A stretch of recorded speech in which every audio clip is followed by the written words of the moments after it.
मसीही कलीसिया के भाई बहनों को GEL चर्च खूंटी कदमा मंडली की ओर से यीशु सहाय। त्रिनितातीस पर्व के बाद यह 8वां रविवार है। आइए आज के रविवार आराधना को हम आरंभ करते हुए गीत गाएंगे। साक्षी वाणी से गीत नंबर नया में 123, पुराना में 61। साक्षी वाणी गीत नंबर नया में 123। मैं हूँ बड़ा पापी जन, प्रभु यीशु दयावंत, तेरे पास है धर्म का धन, तेरी कृपा है अनंत। मैं हूँ बड़ा पापी जन, प्रभु यीशु दयावान, तेरे पास है धर्म का धन, तेरी कृपा है अनंत। तुझ बिन मेरा होगा क्या, कैसा होवेगा निस्तार। मैं हूँ पापी, तू बचा, तू ही है बचाने हार। अवगुण से क्या निकले गुण, बुरे पेड़ का बुरा फल। पापी में ना मिलता पुण्य, सुखी में ना मिलता जल। धर्म के राजा सूरज तू, तब का नाशक ज्योतिमान। कर उदय हे प्रभु, मृत को टाल हे जीवन काल। जब लो जीवन मेरा हो, तब लो रख तू मुझे दास। जिस दिन मेरा मरण हो, तब ले मुझे अपने पास। मंडली उठे। परमेश्वर पिता और पुत्र और पवित्र आत्मा के नाम से आमीन। हमारी सहायता ईश्वर के नाम से है, जिसने स्वर्ग और पृथ्वी को सिरजा। स्तुति होवे पिता को और पुत्र को और पवित्र आत्मा को, जैसा हुआ आरंभ में, जैसा है और जैसा रहेगा, सनातन से सनातन लोक।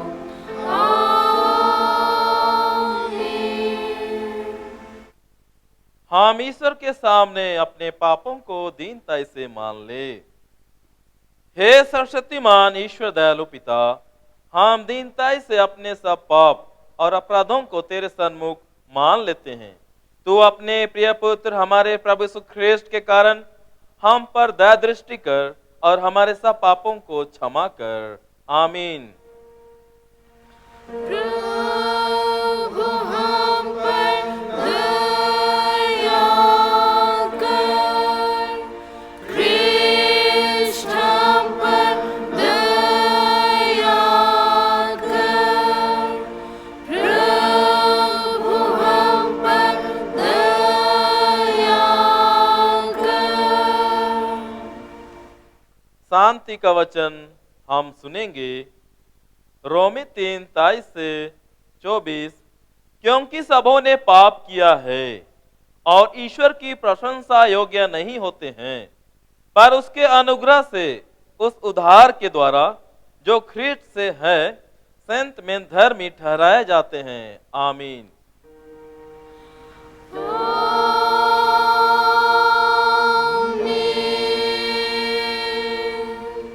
मान ले उठे। सबसे ऊंचे स्थान में ईश्वर का गुणानुवाद हो। और पृथ्वी पर कुशल और मनुष्यों में प्रसन्नता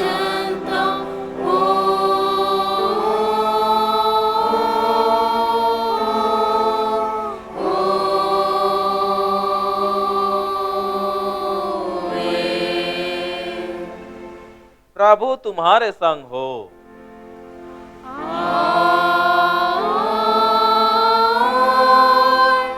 तेरी आत्मा के संग। आइए हम प्रार्थना करें। हे सर्वशक्तिमान ईश्वर दयालु पिता, हम तेरा धन्य मानते हैं कि तूने अपने पुत्र यीशु ख्रिस्ट के द्वारा पाप क्षमा और अनंत जीवन की वाचा दी है। हम तेरी इसी दया के कारण विनती करते हैं कि अपने पवित्र आत्मा के द्वारा हमारे मनों में सच विश्वास और दृढ़ आशा उत्पन्न करके संभाल कि हम इस समय के दुख में धीरजवान होकर मृत्यु की घड़ी कुशल के साथ संसार से विदा हो सकें और हमारे प्रभु यीशु ख्रिस्ट के पुण्य प्रताप से स्वर्ग राज में प्रवेश कर सदा के लिए परम सुखी के भागी हो, जिससे हम युगानुयुग तेरी स्तुति और महिमा करते रहें। आमीन।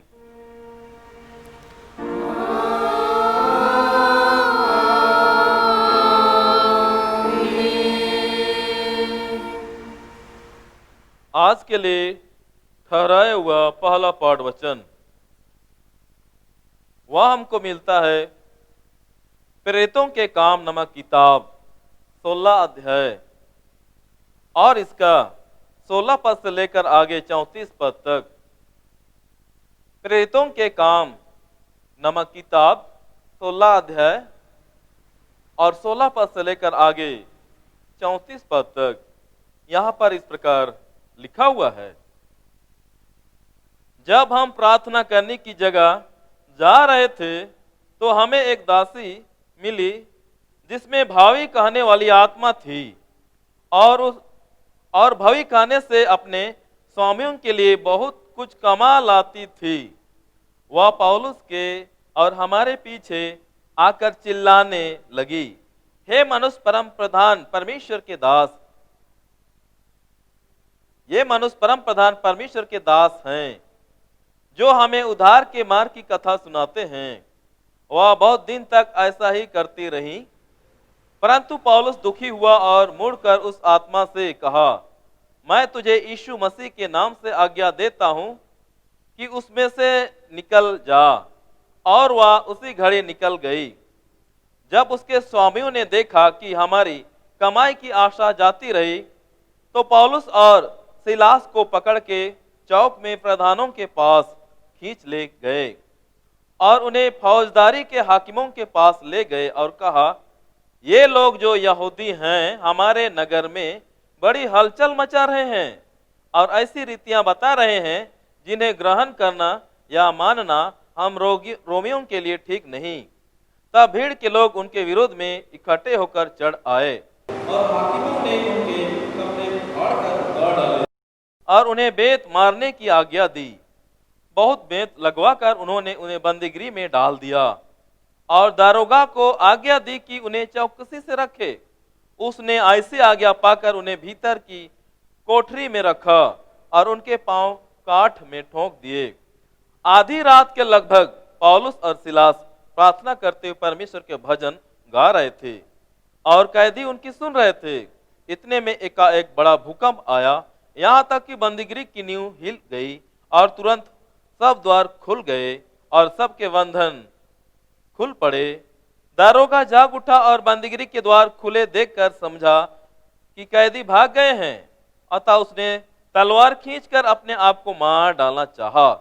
परंतु पौलुस ने ऊंचे स्वर से पुकार कर कहा, अपने आप को कुछ हानि ना पहुंचा, क्योंकि हम सब यही हैं। तब वह दिया मंगवाकर भीतर लपका और कांपता हुआ पौलुस और सिलास के आगे गिरा और उन्हें बाहर लाकर कहा, हे सज्जनों, उद्धार पाने के लिए मैं क्या करूं? उन्होंने कहा, प्रभु यीशु मसीह पर विश्वास कर तो तू और तेरा घराना उद्धार पाएगा। और उन्होंने उसको और उसके सारे घर के लोगों को प्रभु का वचन सुनाया। रात को उसी घड़ी उसने उन्हें ले जाकर उनके घाव धोए और उसने अपने सब लोगों समेत तुरंत बपतिस्मा लिया। तब उसने उन्हें अपने घर में ले जाकर उनके आगे भोजन रखा और सारे घराने समेत परमेश्वर पर विश्वास करके आनंद किया। यहाँ तक आमीन। तेरा धन्यवाद हो हे ख्रिस्ट यीशु। हालेलुया। Hallelujah, hallelujah, hallelujah.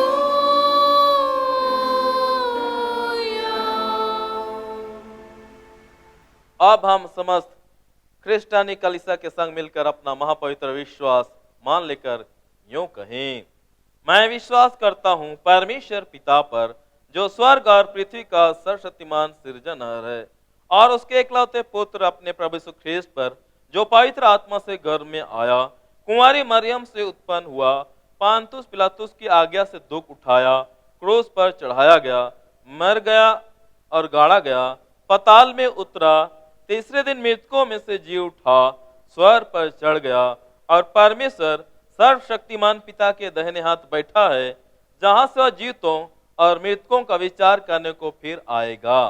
मैं विश्वास करता हूँ पवित्र आत्मा पर, एक ही पवित्र क्रिस्टियानी कलीसिया, पवित्रों की संगत पर, पापों की क्षमा, देह के जी उठने और अनंत जीवन पर।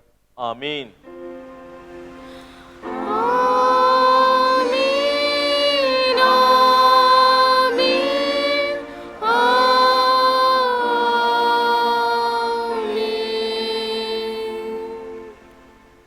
आइए आराधना के लगातार में दूसरा गीत हम गाएंगे साक्षी वाणी से, गीत नंबर नया में 149। साक्षी वाणी से गीत नंबर नया में 149।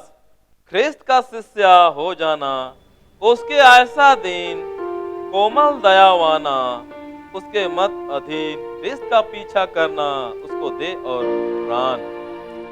ख्रिस्त का शीश हो जाना, उसके ऐसा दीन कोमल दयावाना, उसके मत अधीन ख्रिस्त का पीछा करना, उसकी देह और प्राण सौंप के दृढ़ ठहरना।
हमारे पिता ईश्वर और यीशु ख्रिस्ट की ओर से अनुग्रह और शांति बहुत ऐसे मिलते रहे।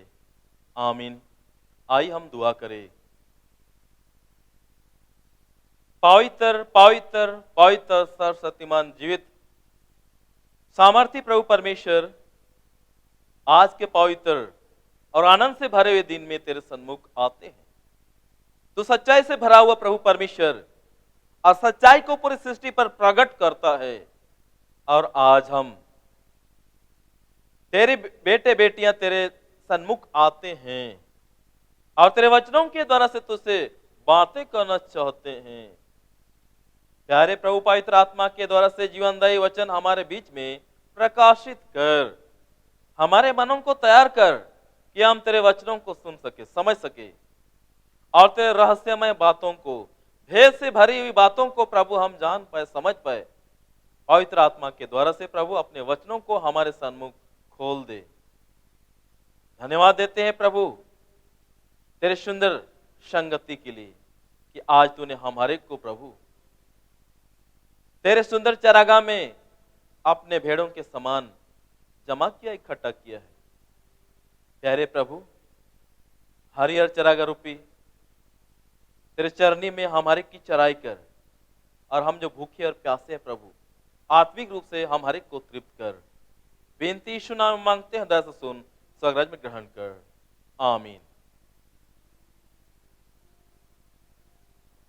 आज के लिए उपदेश के निमित्त जो ठहरा हुआ वचन है वह हमको मिलता है मत्ती रचित सुसमाचार 7 अध्याय पद 15 पद से लेकर आगे 23 पद तक। मत्ती रचित सुसमाचार 7 अध्याय पद 15 पद से लेकर 23 पद तक। और यहां पर इस प्रकार लिखा हुआ है, झूठे भविष्यद्वक्ताओं से सावधान रहो, जो भेड़ों के भेष में तुम्हारे पास आते हैं, परंतु अंतर में वे फाड़ने वाले भेड़िए हैं। उनके फलों से तुम उन्हें पहचान लोगे। क्या लोग झाड़ियों से अंगूर या ऊंट कटारों से अंजीर तोड़ते हैं? इसी प्रकार हर एक अच्छा पेड़ अच्छा फल लाता है और निकम्मा पेड़ बुरा फल लाता है। अच्छा पेड़ बुरा फल नहीं ला सकता और न निकम्मा पेड़ अच्छा फल ला सकता है। जो जो पेड़ अच्छा फल नहीं लाता वह काटा और आग में डाला जाता है। इस प्रकार उनके फलों से तुम उन्हें पहचान लोगे। जो मुझसे हे प्रभु कहता है, उनमें से हर एक स्वर्ग के राज में प्रवेश ना करेगा, परंतु वही जो मेरे स्वर्गीय पिता की इच्छा पर चलता है। उस दिन बहुत से लोग मुझसे कहेंगे, हे प्रभु, क्या हमने तेरे नाम से भविष्यवाणी नहीं की और तेरे नाम से दुष्ट आत्माओं को नहीं निकाला और तेरे नाम से बहुत से आश्चर्य कर्म नहीं किए? तब मैं उनसे खुलकर कह दूंगा, मैंने तुमको कभी नहीं जाना। हे कुकर्म करने वालों, मेरे पास से चले जाओ। यहां तक। आमीन।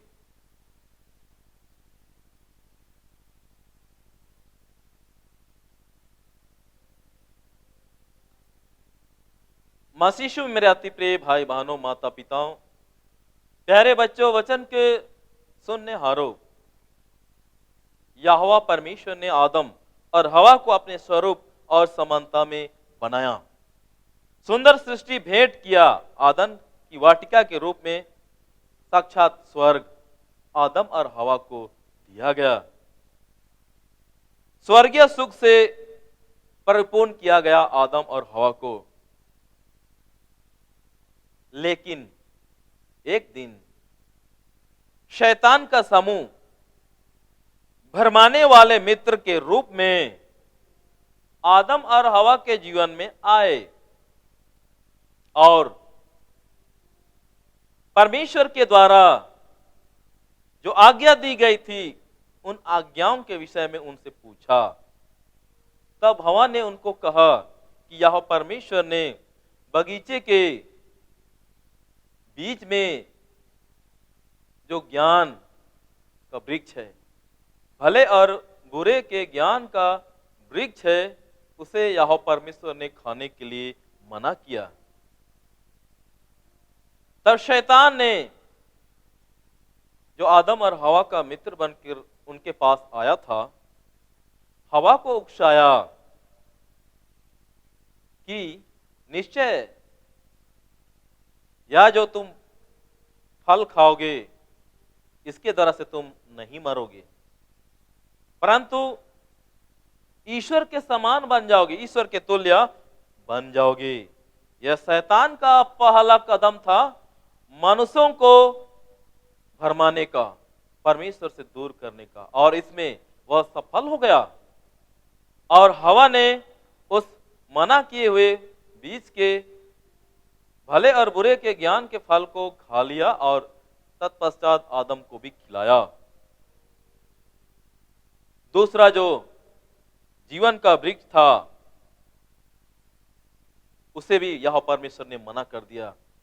लेकिन जब आदम और हवा ने भले और बुरे के ज्ञान का वृक्ष के फल को खाया, तब वे सचमुच में शारीरिक रूप से मर गए और वे ईश्वर के समान नहीं बन पाए, क्योंकि उनमें मृत्यु ने राज कर दिया, मृत्यु आ गई। शैतान ने उन्हें भरमा दिया और वे भरमा गए। इससे पहले कि मनुष्य हमेशा हमेशा के लिए जीवन पाने वाले फल को खा दे, परमेश्वर ने उस वृक्ष को वहां से हटा दिया ताकि इस जीवनदायी वृक्ष का मिसयूज ना हो, गलत इस्तेमाल ना हो, क्योंकि शैतान ने आदम और हवा को अपने कब्जे में कर रखा था। कहीं ऐसा ना हो कि जीवन के इस फल को खाकर इस जगत पर पूरी तरह से तबाही ला दे, परमेश्वर से लड़ाई करे, बगावत करे। इसलिए परमेश्वर ने उस जीवन के वृक्ष को वहां पर से हटा दिया और आदन की वाटिका से उन दोनों को निकाल दिया।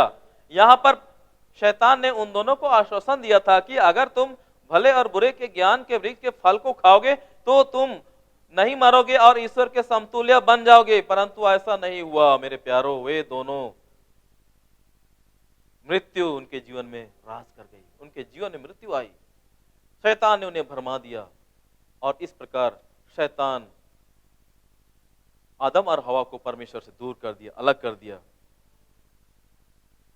शैतान ने आदम और हवा को भरमा कर परमेश्वर के प्रेम और उसके आनंद से दूर कर दिया। आज के वचन में मत्ती इसी प्रकार के भरमाने वालों से हमको परिचित करवाता है और इनसे सावधान रहने के लिए कहता है। आज के संसार में चारों ओर लोग एक दूसरे को धोखा देते हैं, ठगते हैं, छल कपट की इस दुनिया में हमें भी धर्म के नाम पर ना धोखा दे या भरमा दे, इसलिए मत्ती हमको सावधान करता है। झूठे भविष्यवक्ताओं की पहचान हम कैसे कर सकते हैं? मत्ती बतलाते हैं कि भेड़ के रूप में भेड़िए रूपी भविष्यवक्ताओं से सावधान रहने की हिदायत हम हर एक को देते हैं। आज के जगत में चारों ओर कई सारी कलीसियाएं खड़ी हो गई हैं। कुछ तो मेन लाइन चर्चेस हैं और कुछ तो फ्री मिनिस्ट्री करने वाले चर्च। इनमें तो कुछ परमेश्वर की उधार योजना को लोगों तक लाते हैं, कुछ तो परमेश्वर के प्रेम से और आनंद से वंचित करते हैं, अर्थात अपने व्यक्तिगत स्वार्थ के लिए या लाभ के लिए या एक बिजनेस के रूप में चर्च खड़े करते हैं। इन परिस्थितियों में आज जब हमारे मध्य में विभिन्न कलीसियाएं हैं, तो एक मसीही होकर, सच्चे विश्वासी होकर हम कैसे सच्चे कलीसियाओं को पहचान सकते हैं या सच्चे भविष्यवक्ताओं को पहचान सकते हैं, सच्चे परमेश्वर के सेवकों को हम पहचान सकते हैं? कौन सी कलीसिया परमेश्वर के उद्धार को लोगों तक पहुंचाती है? गलातियों 6 अध्याय उसका 7 पद में हम पाते हैं, धोखा ना खाओ, परमेश्वर ठट्टों में नहीं उड़ाया जाता है, क्योंकि मनुष्य जो कुछ बोता है वही कटेगा। आदम और हवा ने परमेश्वर की व्यवस्था को ठट्ठों में उड़ाया, जिसका परिणाम विनाश उनको नसीब हुई। ऐसे में फिर हम बार बार आदम और हवा के समान धोखा क्यों खाएं? मत्ती के अनुसार झूठे भविष्यवक्ता भेड़ियों के समान फाड़ने वाले होते हैं और उनके फलों से उन्हें पहचाना जा सकता है। पहला तीमुथियुस 4 अध्याय उसका 1 पद में हम पाते हैं, परंतु आत्मा स्पष्टता से कहता है कि आने वाले समयों में कितने लोग भरमाने वाली आत्माओं और दुष्ट आत्माओं की शिक्षाओं पर मन लगाकर विश्वास से बहक जाएंगे, या उन झूठे मनुष्यों के कपट के कारण होगा, जिनका विवेक मानो जलते हुए लोहे से दागा गया है, जो विवाह करने से रोकेंगे और भोजन की कुछ वस्तुओं से परे रहने की आज्ञा देंगे, जिन्हें परमेश्वर ने इसलिए सृजा कि विश्वासी और सत्य के पहचानने वाले इन्हें धन्यवाद के साथ खाएं। वर्तमान में हम देखते हैं कि बहुत सारे भविष्यवक्ता डूब की बपतिस्मा पर जोर देते हैं और दूसरे जो उंडेलन की बपतिस्मा है, छिड़काव की बपतिस्मा है, उन्हें कम तर आंकते हैं और डूब की बपतिस्मा को ज्यादा महत्वपूर्ण देते हुए उन लोगों का तर्क है कि जो डूब की बपतिस्मा लेगा वही स्वर्गराज पहुंचेगा। इस प्रकार के झूठे और भ्रांत शिक्षाएं संसार में लोगों के सम्मुख फैलाते हैं, पेश करते हैं। कुछ झूठे भविष्यवक्ता लोग वयस्क बपतिस्मा पर जोर देते हैं।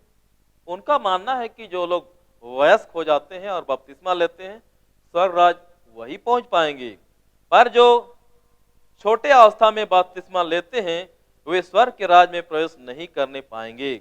ऐसा अपने उपदेशों में कहते हैं और अपनी बड़ाई करते हैं, परंतु अब तक ऐसी कलीसियाएं भी हैं, विशेषकर मेन लाइन चर्चेस, बाल बपतिस्मा पर जोर देते हैं।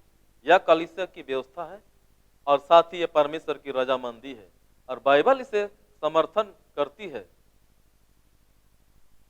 कुछ कहते हैं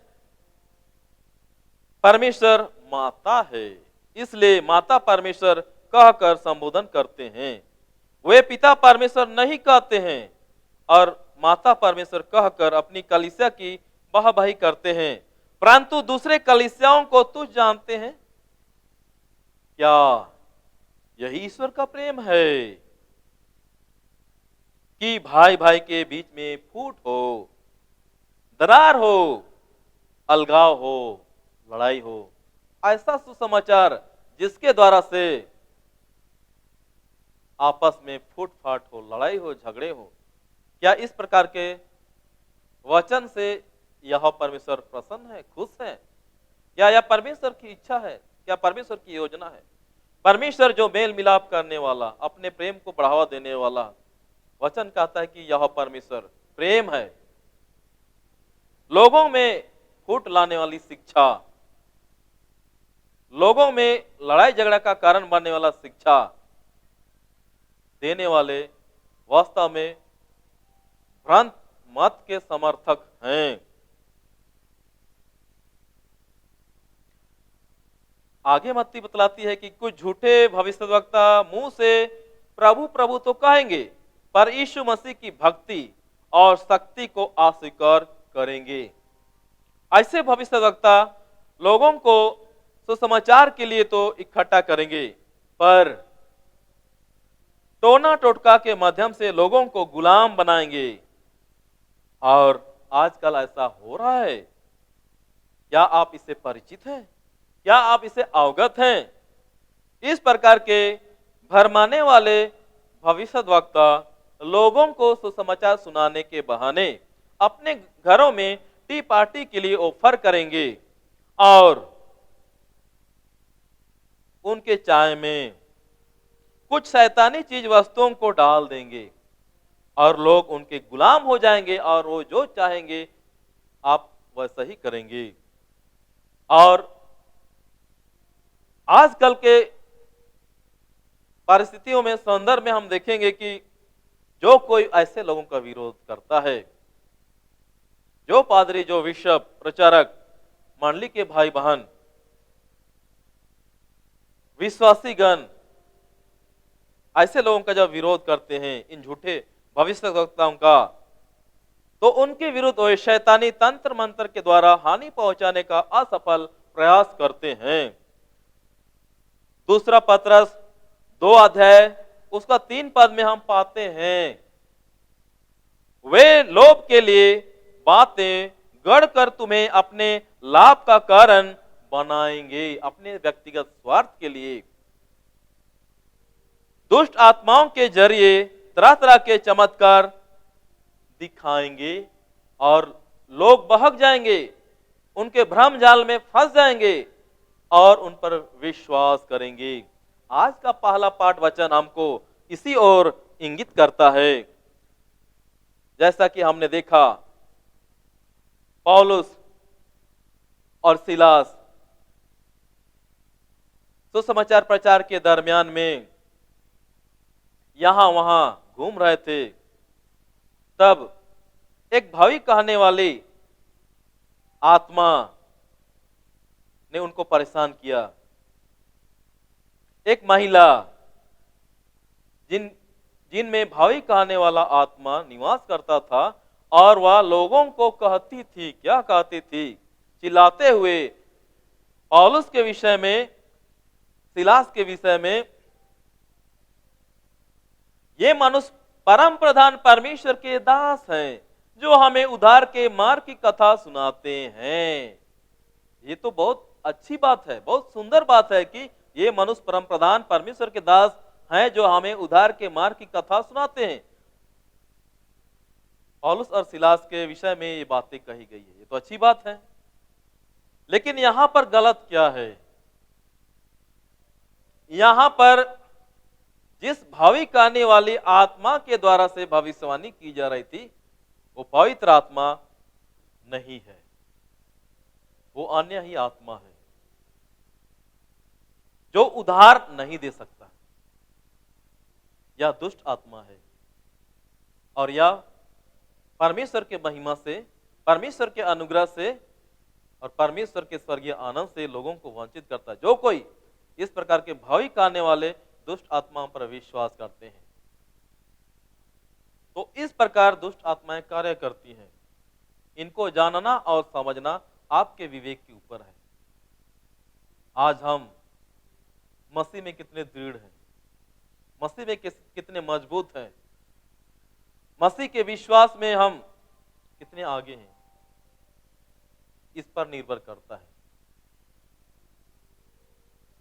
जिनकी आत्माएं कमजोर हैं, जिनका विश्वास कमजोर है, जिनका मन बुद्धि चंचल है, समुद्र में उठने वाले ज्वार भाटे के समान, ऐसे लोग इस प्रकार के भ्रम जाल में फंस जाते हैं।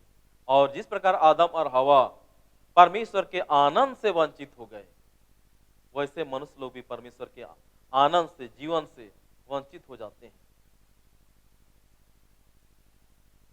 कुलुस्सियों 1 अध्याय उसका 23 पद में हम पाते हैं, तुम विश्वास की नींव पर दृढ़ बने रहो और उस सुसमाचार की आशा को जिसे तुमने सुना है ना छोड़ो। जिस विश्वास में हम रोपे गए हैं, जिस बपतिस्मा में हम रोपे गए हैं, जिस कलीसिया में हम रोपे गए हैं, जरूरत है हमको उसमें बने रहने की। एक मसीही विश्वासी होकर अगर हम एक विश्वास में स्थिर नहीं हैं, एक बपतिस्मा में हम स्थिर नहीं हैं, एक ईश्वर में हम स्थिर नहीं हैं, तो फिर हम किस प्रकार के मसीही हैं? क्या हम इतने कमजोर हैं? क्या हम इतने लाचार हैं? परंतु वचन कहता है, जो अंत तक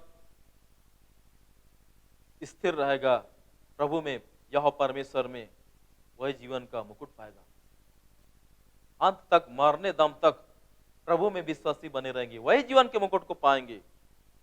जीवन के इस सफर में कई पड़ाव आएंगे, कई परीक्षाएं आएंगी, भरमाने वाले लोगों के द्वारा से हमारे मित्र के रूप में आएंगे, हमारे सगे संबंधियों के रूप में आएंगे,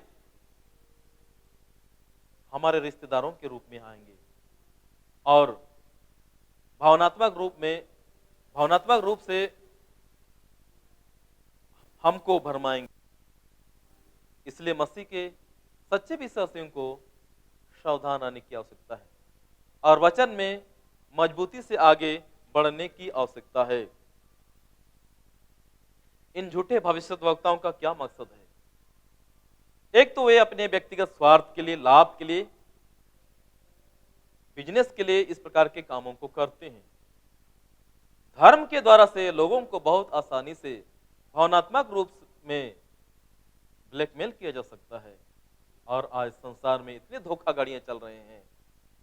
इसलिए आज जरूरी है कि हम परमेश्वर पर बने रहे, दिन प्रतिदिन के जीवन में नए जन्मे हुए बालकों के समान हम आत्मिक दूध की लालसा करें, वचन की गहराई में हम चलते रहें।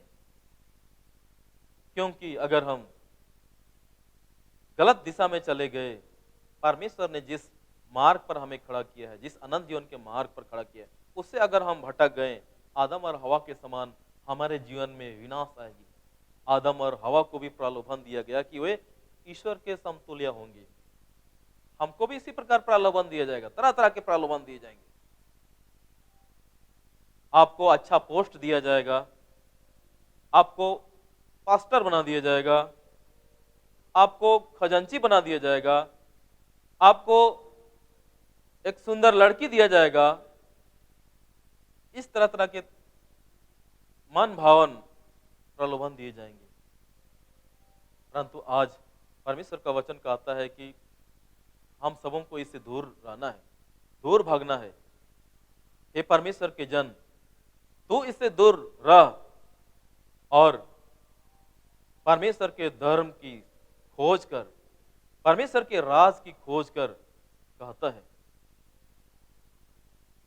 अगर आज हम आदम हवा के समान भटक गए, भरमा गए, तो परमेश्वर का जो अनुग्रह जो हमारे लिए ठहराया गया है, यीशु मसीह में हमको दिया गया है, और वह है उद्धार जीवन की निश्चयता, उससे हम वंचित रह जाएंगे।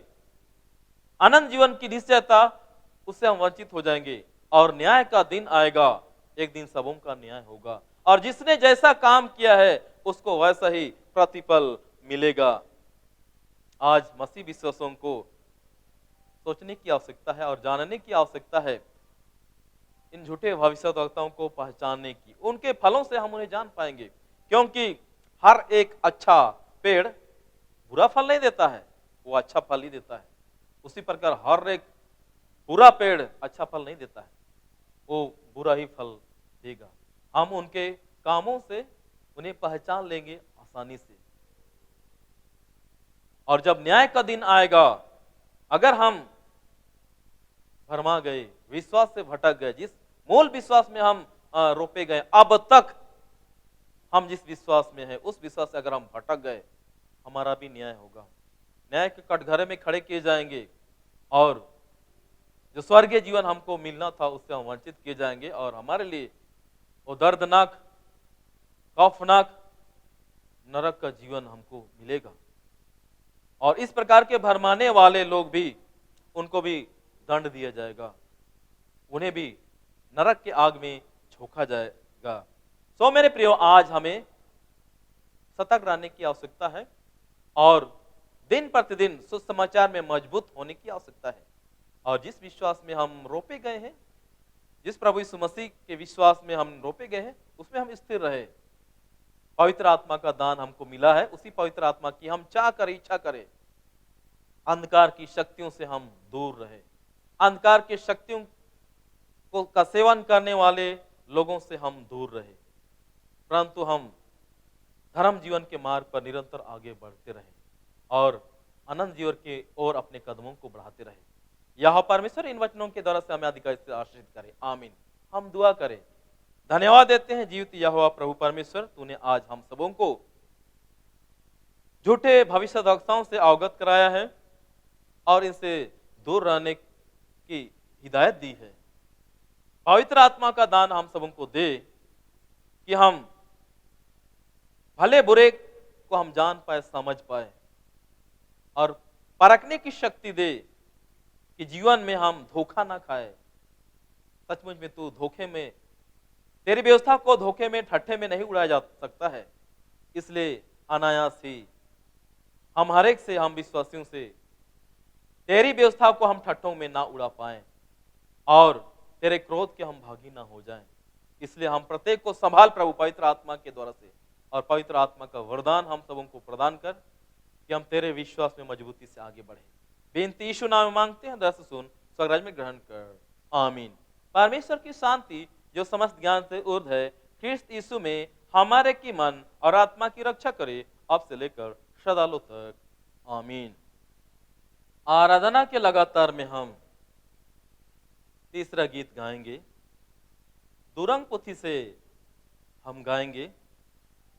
दुरंग पुथी दुरंग नंबर 337, नया पुराना दुरंग पुथी से दुरंग नंबर 337। यतिंग में चकतिंग में कारे दो तेर सिकड़ाई अड़गुना यूतमाई हाड़ा दिया हातुची दिसुम मरंग केतमिया एनाची बांचाओ मिया। दिन में चकदिन में कारे दो तेर से केड़ा अड़गुना जीउता माई हाड़ा दिया कारे दो तेर से केड़ा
धन्यवाद के लिए हम सब खड़े हो जाएंगे।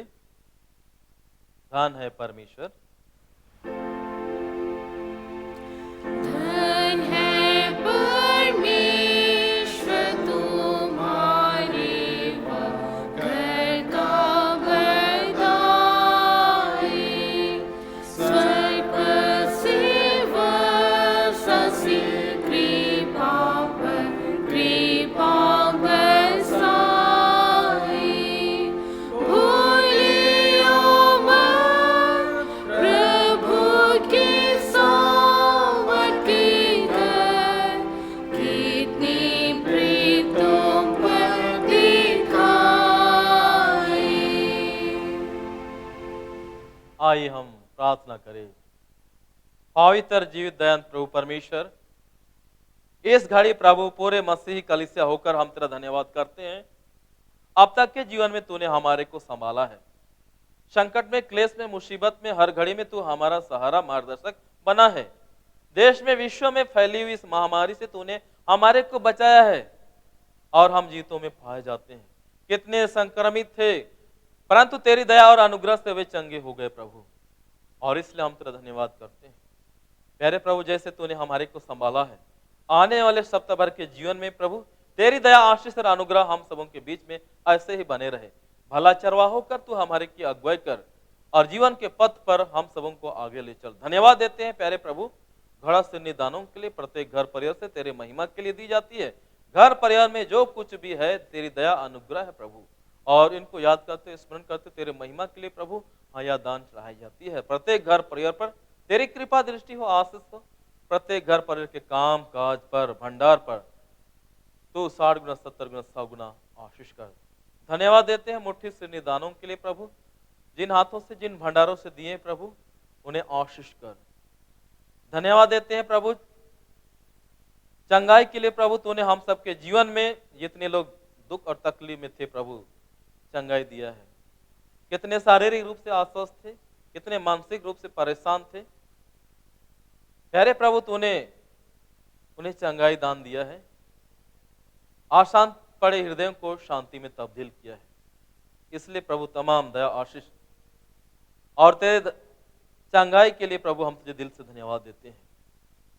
बेनती करते हैं प्यारे प्रभु, बीमार, दुख, तकलीफ, क्लेश, संकट में पड़े हुए भाई बहनों के लिए इस घड़ी उन सबों को तेरे सन्मुख लाते हैं।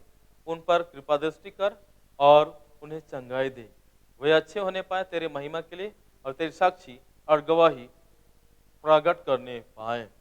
हम विनती करते हैं प्यारे प्रभु लूथरन कलीसिया के लिए, इसको चलाने वाले मॉडरेटर, बिशप, पादरी, प्रचारक, पंच और मंडली के भाई बहन गण तेरी दया और अनुग्रह में कलीसिया को आगे बढ़ाने पाए और लोगों को उद्धार जीवन देने पाए, लोगों को प्रभु यीशु मसीह के नजदीक लाने पाए और इस प्रकार प्रभु स्वर्गीय जीवन की सेवा लोगों को देने पाए।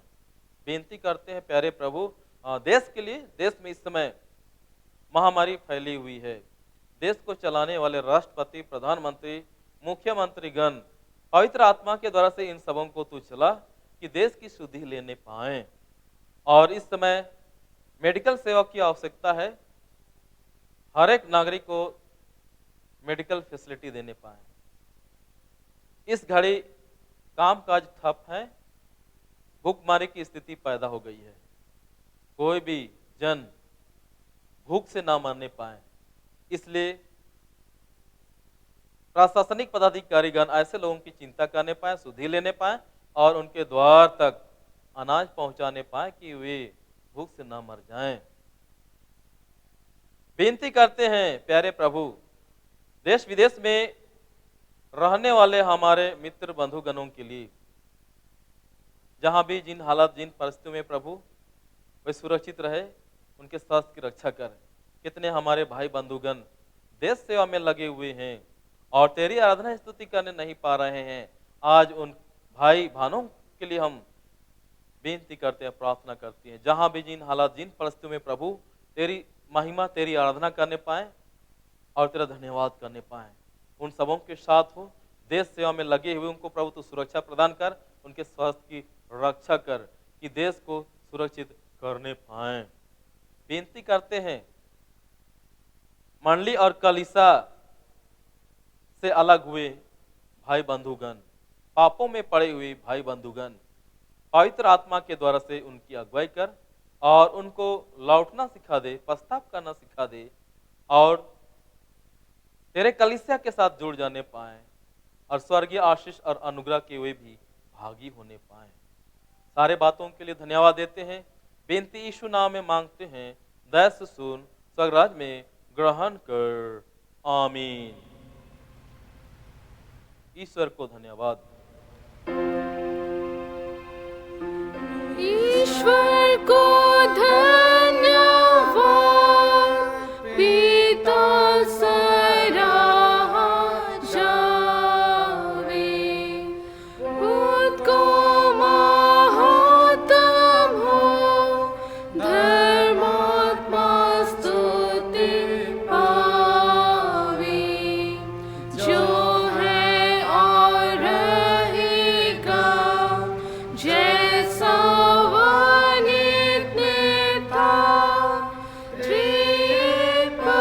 परमेश्वर को प्रशंसा हो सदा। प्रभु की प्रार्थना हम एक साथ कहें। हे हमारे पिता, तू जो स्वर्ग में है, तेरा नाम पवित्र किया जावे, तेरा राज आवे, तेरी इच्छा जैसे स्वर्ग में पूरी होती है वैसे पृथ्वी पर भी हो। हमारे प्रतिदिन की रोटी आज हमको दे और हमारे अपराधों को क्षमा कर जैसे हम भी अपने अपराधियों को क्षमा करते हैं, और हमको परीक्षा में मत डाल परंतु बुराई से छुड़ा, क्योंकि राज और पराक्रम और महत्व सदा तेरी ही है, आमीन।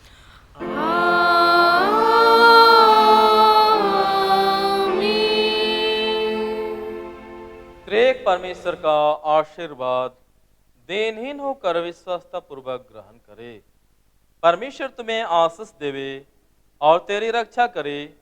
परमेश्वर अपना मुंह तुझ पर प्रकाश करे और तुझ पर अनुग्रह करे। परमेश्वर अपना मुंह तुझ पर प्रकाश करे और तुझे कुशल देवे, आमीन। आमीन, आमीन, आमीन।